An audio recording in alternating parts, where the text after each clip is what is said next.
शुरू 80 प्रति मिनट। अध्यक्ष महोदय, हम एक ऐसे दो राहे पर खड़े हैं जहां हमारा भविष्य हमें आगे की तरफ धकेल रहा है और अतीत पीछे की तरफ घसीट रहा है।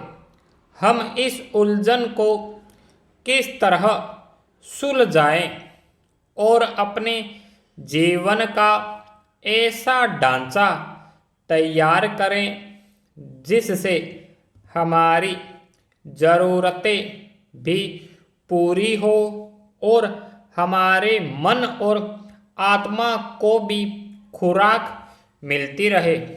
हम अपने किन पुराने आदर्शों को कौन सा नया रूप दे सकते हैं?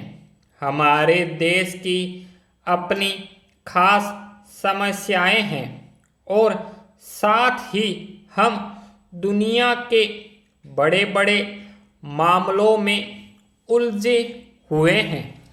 दुनिया आज बहुत उन्नति करने के बावजूद भी ऐसा जान पड़ता है कि वह अपने आप पर से विश्वास खोती जा रही है। भारत में हम इस वक्त अपनी माली हालत सुधारने में लगे हुए हैं। पंचवर्षीय योजनाओं से हम अपनी जनता का रहन सहन उठाने की कोशिश कर रहे हैं और बहुत ही ठीक कर रहे हैं। इसके बिना किसी भी तरह की तरक्की संभव नहीं।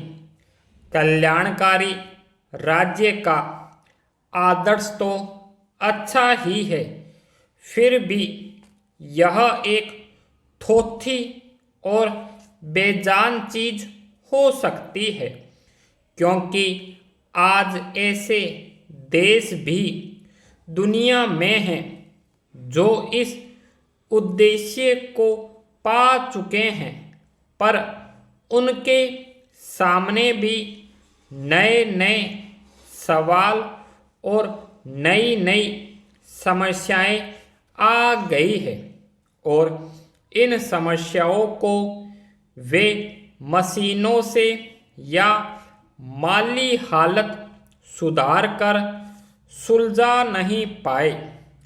मानव स्वभाव की कुछ बुनियादी ज़रूरतों को पूरा करने में अब तक धर्म का काफ़ी बड़ा हाथ रहा है, लेकिन उस तरह के धर्म की पकड़ अब ढीली हो चुकी है। उसका असर फीका पड़ चुका है और वह आजकल की दलीलों और विज्ञान के सामने टिक नहीं पा रहा है।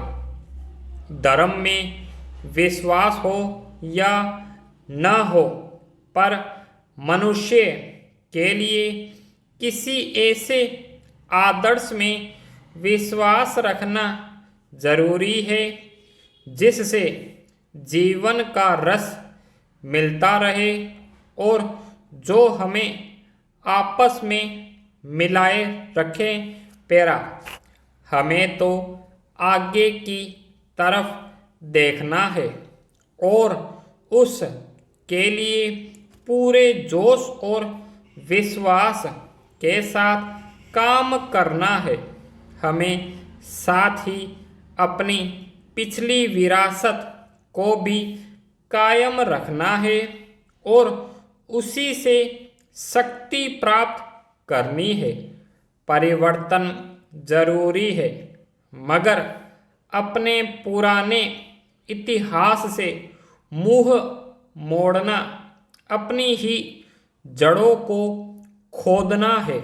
अतः इस परिवर्तनशील समाज में यह देखना भी आवश्यक है कि इस परिवर्तन से कहीं किसी स्थान पर सामाजिक ढांचे को चोट तो नहीं पहुंचती या किसी रूप में सामाजिक नुकसान तो नहीं हो रहा है। स्टॉप।